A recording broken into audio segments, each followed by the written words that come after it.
Everyone mentioned today is innocent until proven guilty in a court of law, and everything I discuss here is theory until proven fact, even if it is.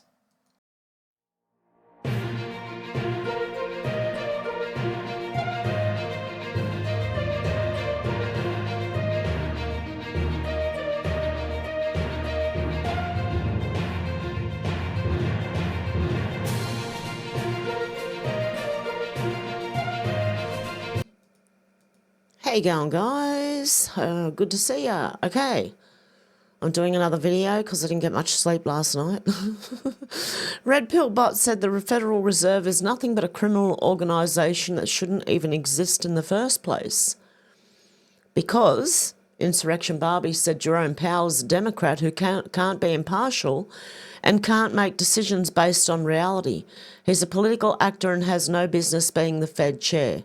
Okay, Jerome Powell is the Federal Reserve chairman and he is not dropping interest rates, okay? There is no reason why he would not lower the interest rates except to purposefully hurt President Trump and Republicans before the midterms, and that makes him not only a Democrat operative but also a POS, which is a piece of, okay? Okay, in Ireland, Michael O'Keefe said breaking a court of appeal has ruled that asylum seekers have no right to be housed in Ireland. It overturns a previous decision from the High Court after the Irish Human Rights and Equality Commission took the state to court for failing to house asylum seekers. This is great news. The NGOs won't be happy with that one. Oh, dear. Okay, Doc, I think it's, Doc. 3 weeks ago, DJT said he has the ability to take over New York and DC. Today he retruthed the post about arresting the mayors and appointing military governors. We're getting closer. Okay, it's coming. God knows when, but it is. Julie Donut said, for all of you yelling, pay down the debt instead of accepting any refund or rebate, you do not get it. Our entire financial system is a debt-based system and it will never be paid off, even if we massively cut spending. We borrow money from central banks, and the very first dollar borrowed in 1913 had an interest attached. How do you pay back $1 plus 25 cents in interest? You can't. It's a Ponzi scheme on a global scale, and it's by design. We'll never be able to pay back the debt, ever. Our dollar is a debt note. You cannot pay debt with debt. It's all fraud. The debt is based on fraud, and fraud vitiates everything. Vitiates, I'm thinking. It's all coming down. The Fed, the IRS, foreign entities pretending to be our government, and this evil fraud is done. Trump put up fencing around the Treasury, which was symbolic of him protecting legal gold, silver-backed money made by America. Trump is finishing what Kennedy started. For those who don't know, what JFK started by wanting to break up the Fed and splinter the CIA into 1,000 pieces, Trump's finishing it. 17 Absolute Redux 76 said at 10:12 p.m. President Trump retoothed a tsunami warning, something I've never seen him do. Drop 2212 makes mention of nothing being able to stop the D-class of Russiagate. They then go on to ask if we have popcorn, after which we're told to enjoy the show. My guess is D-class is coming. Donald J. Trump said due to a massive earthquake that occurred in the Pacific Ocean, a tsunami warning is in effect for those living in Hawaii. A tsunami watch is in effect for Alaska and the Pacific coast of the United States. Japan is also in the way. Please visit tsunami.gov for the latest information. Stay strong and stay safe.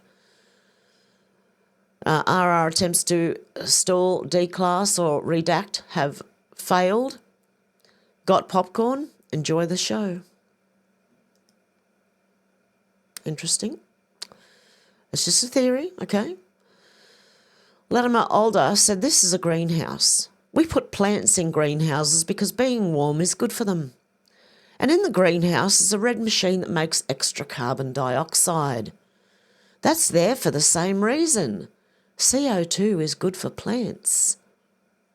It's a CO2 generator in a greenhouse, which keeps the plants much warmer, okay, and they thrive. for those worried about carbon, CO2 in the air. Okay, over here to Australia. Oh, do we have to? Ian Chance said, I thought copper was necessary for net zero. Isn't it used in EVs, wind turbines, batteries, solar panels? Doesn't the world need copper? Seriously, this government couldn't organise that. Okay, and a root in a brothel means an F in a brothel. You know, two people sleeping together in a brothel, okay? To spell it right out for you. Future made in Australia. Australia's biggest copper mine shuts down. But don't they need it? Anyway, that's what he's doing to the country. Doc says, will DJT fire Jerome Powell tomorrow night right before August the 1st? I don't know. Interesting thought. Okay, something needs to go on because the man is not lowering the interest rates, even though America is doing absolutely great financially and should be able to. Charles Sampson said sources close to the king have told the Express newspaper that Charles is appalled by Donald Trump's recent remarks about immigration into the UK. Yeah, he can be appalled all he likes. The source claimed that the king fears being put in an uncomfortable position politically if the president sounds off. Good. They said if Trump starts sounding off about the evils of immigration to the cameras while the king is standing next to him, the king would find that hard to take. What's he going to do? Okay, if the king raised a fist to Trump, Trump would knock him out. The king would fall over. The king has no clothes. That's what it'll look like. Okay, here we have another moron. Oh, my God, how many morons are there in Australia? Oh, Valerie said another parasite who'll be sucking at the public purse teat for decades to come. They start them young these days. I'm not listening to this snot-nosed turd who has zero life experience. Fuck, Australia's lost its way. Have a listen to this garbage. I've got to mute my mic. Well, all I can say is, are you kidding? I speak not only for myself, but as an advocate for younger Australians who are facing an uncertain future. The motion put forward by Senator Hanson to scrap net zero indicates a severe lack of knowledge and a complete disregard for the future of our generation, the future of our country. Moron. Without a net zero target, there will be no Australian farmers, businesses or industries to support us. Net zero is waking up to a reality that Senator Hanson has not been able to grasp. In fact, Senator Hanson seems to be hell-bent on exacerbating all of the consequences of climate change. She can't read. Not only is she stumbling over her words, but exacerbating. It's exacerbating. Okay? She's reading. She's reading a speech. She's 21 years old. This is one of our newest members in Parliament. An absolute airhead with no idea whatsoever. We have been warned about all of the consequences that we are already seeing. Climate change is impacting our environment now. Well, all I can say is, are you kidding? And all I can say is, are you kidding? What a bunch of morons we have in government. Oh, my God. I don't like looking at Australian politics anymore. They're absolute morons. Seriously. I know I will. I always will. But, geez, they're morons. Yeah, I think Pauline, with her 70-odd years of living, has more experience than this 21-year-old who just got out of the propaganda machine. But, hey, that's just me. Amuse said Fatigue, one of the most violent members of the black mob that attacked and almost killed a male tourist and single mother after a Cincinnati jazz festival, was released on a $400 bond. Are you surprised? Police chief claims he was the victim of the bartender who served him too much alcohol. Yeah, instead of holding people accountable, they're blaming the bar now. They do that in Australia. If you can be fined if someone that you served alcohol to commits a crime afterwards. It's up to each individual. I'm sorry. Take responsibility for yourself. Stop blaming it on the bar. Anyway, there was a man and a woman who was attacked. The woman was unconscious. on the ground, and yeah, they just kept cheering it on, and yep. And I just chucked this one in because I remember. Thriller the Gorilla said, did anyone in your family ever watch the TV show called WKRP in Cincinnati? I did. Sorry, I might have been off tune there slightly. I haven't listened to it for a long time. But my dad used to watch it. And so did I. Oh, dear. Oh, that's funny. And I'm in Australia. So, Oz Integrity said, breaking Liberal Senator Maria Kovacic, I don't know how to say that, has just revealed Australia's e-safety commissioner makes her own policies and rules without review of Parliament. The government gave her unchecked powers, forcing Aussies to ID themselves and have their every online movement monitored. Shut it down. Wow. Okay, I think I want to hear this. The e-safety commissioner's dual role in developing, regulating and enforcing her own policies is unique, but the concentration of this authority is now raising concerns which may require greater scrutiny, for example through this Parliament. We must ensure, and this must always be the case with legislation and with delegated legislation, that the operations of bodies do not stray away from the intent of the Parliament when it was first established. Let's be clear, the e-safety commissioner is not an elected position. Their decisions do not come before the Parliament for us to scrutinise. The remit of the e-safety commissioner, without adequate safeguards, is getting out of hand, and we must pause to consider this. Ensuring every adult logs into an account to browse the internet is taking the e-safety commissioner's power to a new level, which must be debated and scrutinised further. Karen's gone wild. She's just going off her own back now. There's nothing stopping her. Oh, and Schroyer said the Trump EPA just eliminated the auto start-stop engine regulation. Good. Good riddance. This is one of the most nonsensical climate regulations of all time. Almost as bad as windmills. Can they stop with all the other beeps and bullshit too? That's the auto start-stop engine regulations. Oh my God, you know how annoying that thing is? Every time I jump in the car, I have to make sure I turn it off so that it doesn't do that to me. Melinda Richards said, Aussie men, what are your thoughts? If these guys came into your home, what should happen? Castle law. Home invasion caught on CCTV in Sydney, Australia. 2 males, one with a machete and one with a large torch, scoping out the house. Australians aren't safe and the government is doing absolutely nothing about it. Fight back. We need to fight for our right to arm ourselves. I'd be swinging.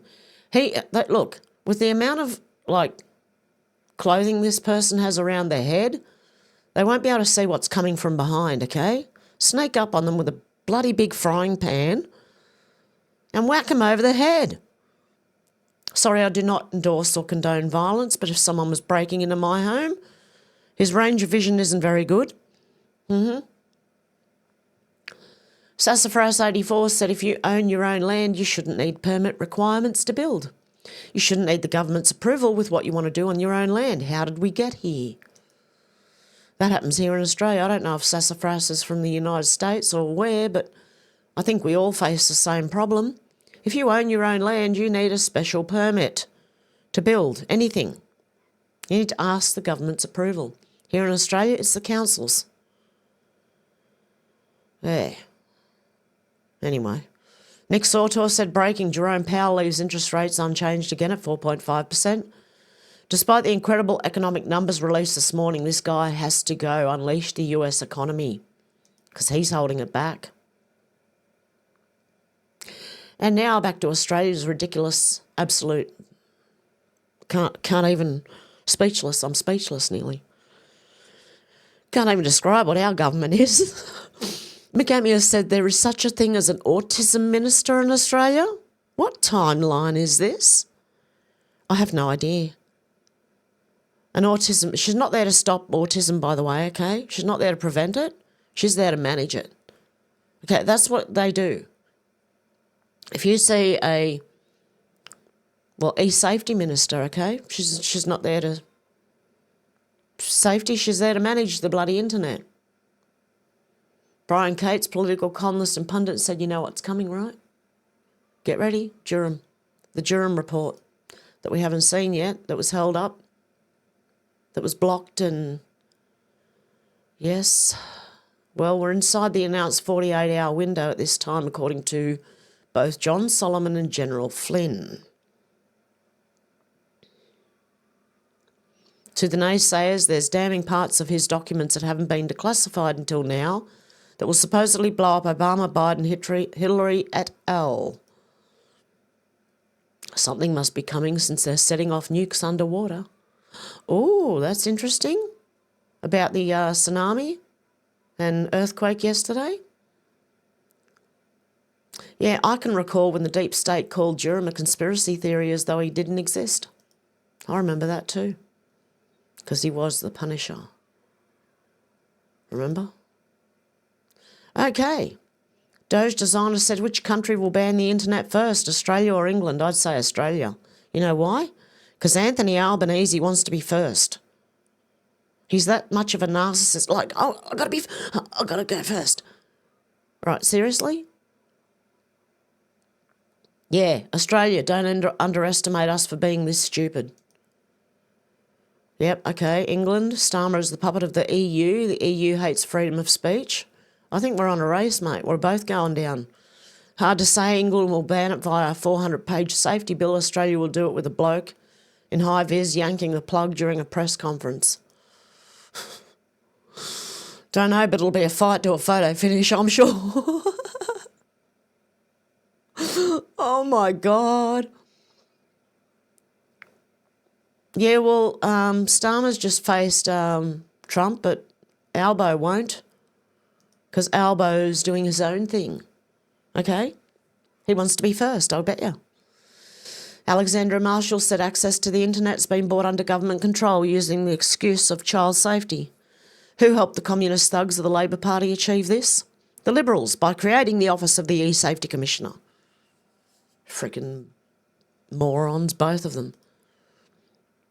Oh, yeah, and in back in the UK, Basil the Great said Muslim Manchester airport attackers found guilty. Count 1 guilty, count 2 no verdict, count 3 guilty, count 4 guilty. There you go. Okay, the ones who punched the female officers. Amuse said cover up. Who was the FBI hero that saved thousands of classified Russiagate documents from destruction? The prior regime put thousands of classified documents in burn bags, but an unknown hero moved them to a secret room in the Hoover building before they could be burned. It turns out there are a few good men or women in the FBI after all. Okay, one of the documents found in the burn bag was a previously unseen classified annex to former Special Counsel John Durham's final report. Okay, it's coming. And this, I want to show you this, right? Dear God. News.com.au said a seemingly innocent picture of Bondi Beach at 6 a.m. has sent shockwaves around the world for one simple reason. Why? Because it's of sunset?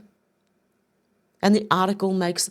This is an AI article. It has to be, right? Even though someone called Daniela Elsa, block, seems to have written it, right? Honestly, you can't get through the bloody article. It is so dumb. It is so... Oh, my God. Like, what is the point in this article?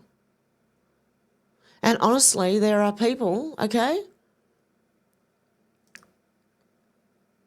There are people in the comments going, like, the comments warn you.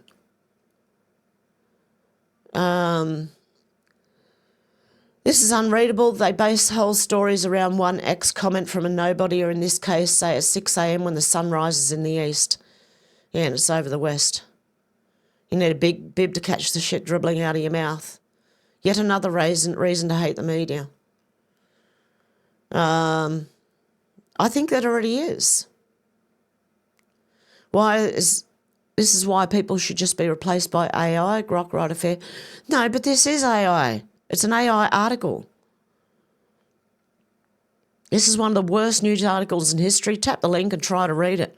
See how far you get before you lose interest reading such a babbling mess of shit. What an absolute unmitigated shit show of an incomprehensible word salad. Perhaps you need to invest in some new journalists, followed by a new editor. That won't let this shit show into the public domain. F me dad, what a pile of confusing crap.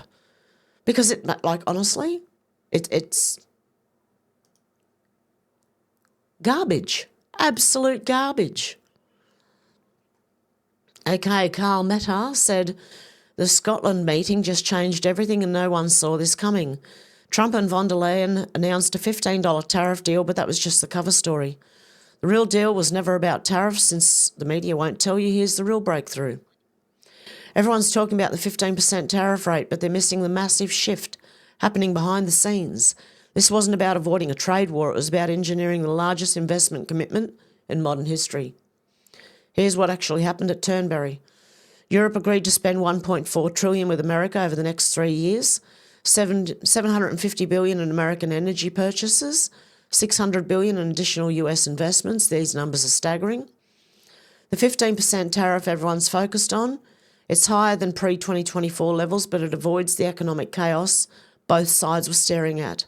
Trump originally threatened 30%, then escalated to 50% tariffs.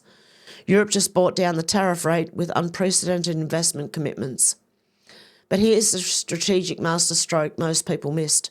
Certain sectors got complete exemptions from tariffs: aircraft and components, semiconductor equipment, critical chemicals, some agricultural products. These aren't random, they're strategic supply chains. While media focused on the tariff headlines, Trump secured something far more valuable: a guaranteed customer for American energy exports, massive European investment in US infrastructure and defence, a framework that other countries are now desperate to replicate. The speed is shocking. Just months ago, we were staring at potential trade warfare. European companies faced supply chain chaos. Markets were in panic mode. Now, both sides have a predictable framework they can plan around. This creates a completely new template for international relations. Instead of a traditional diplomacy, Trump is using commercial diplomacy. Countries can now negotiate lower tariffs by making massive investment pledges. Japan already proved this works. $550 billion got them the same 15% rate. The ripple effect's already starting. Treasury Secretary Bessent confirmed 75-plus countries are now bringing their best offers. Everyone wants to cut a deal before facing the full tariff threat. This is the new playbook for the American economic dominance. What the media won't tell you: European leaders are publicly celebrating, but privately they know the truth.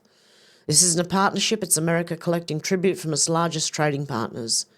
Europe just agreed to fund American energy independence. Steel and aluminium tariffs remain untouched. Pharmaceuticals are still on the negotiating table.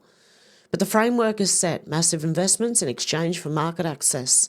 This is how America rebuilds its economic empire, one deal at a time.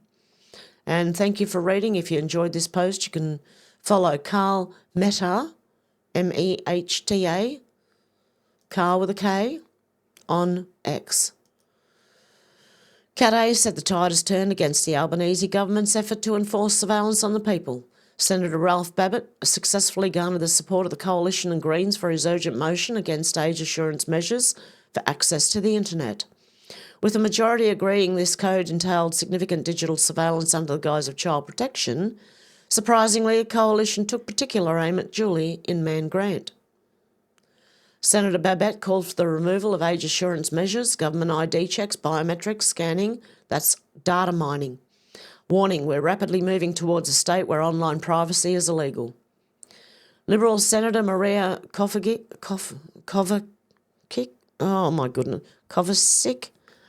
echoed the coalition's growing concern with Julie Inman Grant, and I apologise for not being able to pronounce your name properly. The remit of the E-Safety Commissioner without adequate safeguards is getting out of hand. Even the Greens acknowledge the surveillance overreach. Senator David Shoebridge. This code does entail significant digital surveillance dressed up as child protection. The debate concluded with Senator Alex Antic issuing a dire warning that this digital dystopia must be stopped before we descend into the Chinese surveillance state. Once there's systems in place, the digital snare trap is in place. It's going to be impossible to wind back. What an important win it was. There you go. So we've got some fighting back against this stupid child safety bill. Okay. But they can still access Pornhub, you know. They just have to put the right date of birth in there and they're fine. Hey, great. My dank knight said blows my mind that Oprah owns her own road in Hawaii because she cut it off when people were trying to go to higher ground, one of the only roads that leads to higher ground, and refused to allow Hawaiians to use it to escape the tsunami. And she only relented after the line of victims waiting in their cars embarrassed her into opening it. Wow. Nick Sautor said breaking following intense public pressure. Oprah's private road has been opened to those escaping the tsunami. Well done, everyone. It should have been opened hours ago, but if you were in Wailea on Maui and need to get to higher ground, use Oprah's road now. Halakala Ranch Road, sorry if I'm pronouncing that wrong. Maui, H-I, Hawaii. Okay, this is Oprah's road, right? Now, instead of people being able to go here to higher ground, they had to go around, right? Crazy. Bridget Gabriel said Oprah claims she opened a private road in Hawaii immediately after learning of a tsunami warning. This video tells a different story. Who do you believe? Well, I heard they blocked it, right? And there was iron gates and there were coppers stopping people. Then they opened it and let a couple of people through. And they got so shamed they had to open the whole thing. Okay, that's what you got. Wall Street Apes, another interesting bit of information. Blackstone confirmed their top executive Wesley Patner was killed in Manhattan headquarters shooting. Report shows Blackstone is behind buying massive amounts of property all over the United States and increasing rents. 38% reminds me of what I showed you in Australia with the rents in the middle of nowhere for $1,500 a week. A new report is shedding light. It found that one equity firm increased rent prices at nearly double the market rate. The new report from the Private Equity Stakeholders Project takes a closer look at America's largest landlord. Blackstone is not quite a household name, but for those who have anything to do with business or finance, they're known as the biggest real estate players in the US. During the pandemic, Blackstone went on a very aggressive buying spree, bought over 200,000 housing units throughout the country. Given that there's already such a crisis of affordable housing and that there were such a large number of unaffordable units, it's really almost a crime that they're no longer affordable. They can count on rents jumping every single year. And they've done that in Australia. Hustle Bitch said he didn't just shoot himself, he did it on the 33rd floor of the Blackstone building. Connect the dots. What are we looking at here? I can't see what they're looking at. If anyone wants to take a screenshot, do so now and zoom in. I can't zoom in anymore on this computer. Okay. How did they get so many... Why are there so many lounge suites in an office building?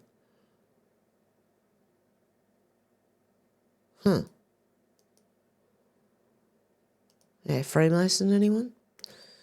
Why does Blackstone's 33rd floor have so many couches? There you go. Why? Look at that.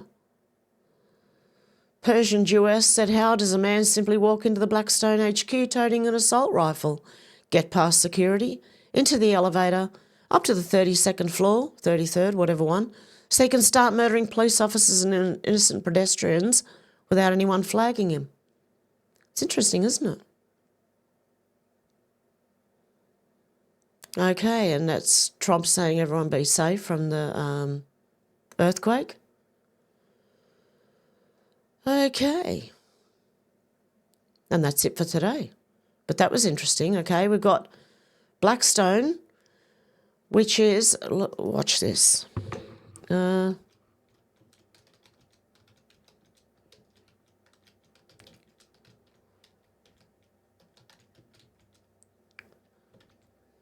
South Wales. Let's have a look. Realestate.com, okay, they're in here. They're all over the place. You know how to get to them, though? No? Let's take away a filter. Oh, no, yep, okay. Minimum price, we're going to do like 1,000, okay? Now you watch how many houses pop up. 1,000 a week for a small, average 4-bedroom. 1,300 a week for a 4-bedroom. 1,400, 3,500 a week for a 4-bedroom, 4-bathroom house. That's per week, okay? Not per month, that's per week. These are all the ones they bought, I believe. BlackRock, Blackstone, whoever they are, okay? And they rent them out for insane amounts of money when they're pretty plain houses, really. Nothing special, 3-bedroom. Okay? And there's a lot of them. 3,000 a week, 3,000 a week. They're all over 1,000 a week anyway, okay? So there's quite a few of them. They've been buying up a lot of properties. Maybe not as many. This is Central Tablelands. This is a quiet farm kind of area, okay? So, yeah, I just wanted to show you that, okay? And I'll be back tomorrow. Don't know if I'll be live. What day is it? Hang on. Yeah, I might do a video tomorrow and live on a Saturday. How's that sound?